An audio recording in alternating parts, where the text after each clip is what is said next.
Welcome back to this video. My name is Rafi Yakub right here, and in today's video I'm going to show you on how to check for password compromise on your PC in Google Chrome browser. So let's see.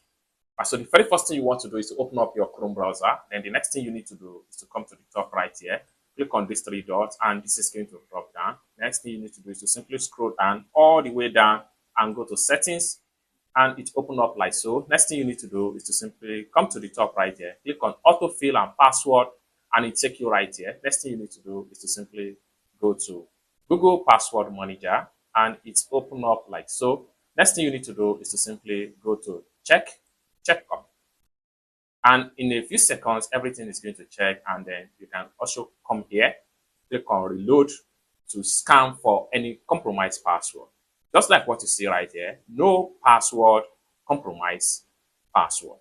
Okay, then 20 reuse password has been found, 2 weak password has been found. What we can do here is that we can simply click on reuse password right here and check on all the sites that we have been using this same password often and often. Then from here we can simply change their password.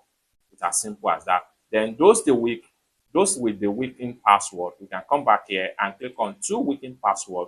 Then from here we can change the password, and also we can also change this one password as well.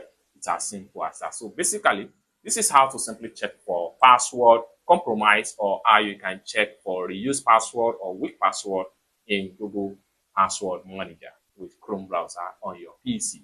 I hope you really got value for this video. If you find this video useful, give this video a big like, and also remember to subscribe to the channel for more useful tutorials like this. Thank you so much for watching, and I hope to see you in my next video.